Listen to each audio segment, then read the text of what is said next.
What's up, hungry people? The Office is hands down one of the funniest television shows of all time. I've lost count of the number of times that I've watched it myself, and it's been my go-to bedtime show since college. Kevin Malone works as an accountant at Dunder Mifflin, though his accounting skills are questionable at best thanks to his use of fake numbers such as 11.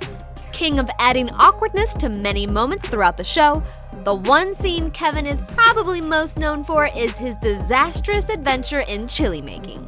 So today, we're making Kevin's famous chili, with a recipe straight from Kevin himself. If you're a fan of The Office, don't forget to hit that sub button for more recipes inspired by my favorite television shows, movies, games, and more. I always set it at 69. We'll start with our dry ingredients: paprika, cumin, cocoa powder, thyme, and brown sugar. Next, we'll add in cornmeal, which is one of my favorite secret ingredients to toss into chili, followed by ancho chilies. Then we'll go ahead and pulse everything together in the food processor until a fine spice powder forms.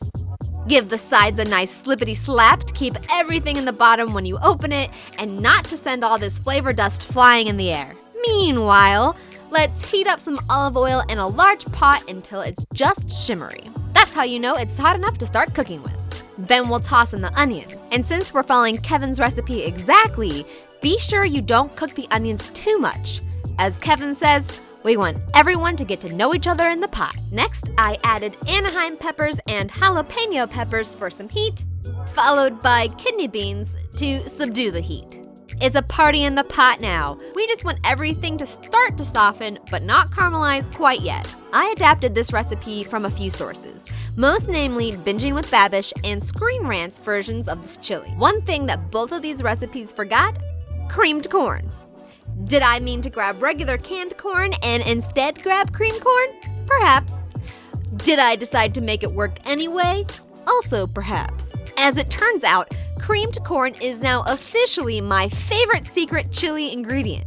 It adds an almost creamy base without overpowering with the sweetness of corn. Finally, we'll add some fresh pressed garlic, though admittedly, I did not get up the night before to press it. Once the pot is giving off some nice aromatics, we can go ahead and season with salt and pepper. Get everyone acquainted before adding in freshly diced tomatoes. We add the tomatoes last so that they don't overcook and release too much moisture at once. Next, we'll grab a few lagers from Kevin's bar and add those to the pot as well. At this point, we basically have a bruised stew going, so that means it's time to add the beef. I'm using a 96% lean ground beef sirloin. You don't want to use anything less than 90% lean because otherwise your chili will become greasy and start to separate. You can pre-cook and rinse the beef of the fat if you can't find any super lean ground beef, but adding it raw is definitely recommended for a nice, smooth chili. Finally, we can toss in our spice base and get that nice and stirred in. From here, it's all about a low and slow simmer. The longer you let it go, the better. I left mine on a low simmer for about 3 hours, though if you're in a rush, you can cook it for as little as 1 hour. Or transfer it all to a crock pot and let it cook overnight. I personally think chili is one of those dishes where it's actually better served the next day as leftovers.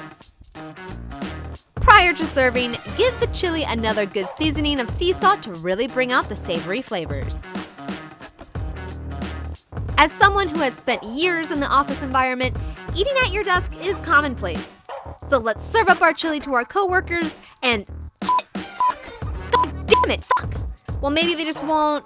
I can probably keep adding the toppings.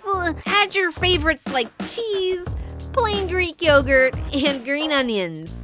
Problem solved. I bet I can even just probably still, use this. Well, I've officially made a mess at my desk. What are your favorite fictional feasts? Let me know what I should cook down in the comments below. As always, you can find this recipe and many others with step-by-step instructions on thestarvingchefblog.com. I hope you all enjoyed. And that's what she said.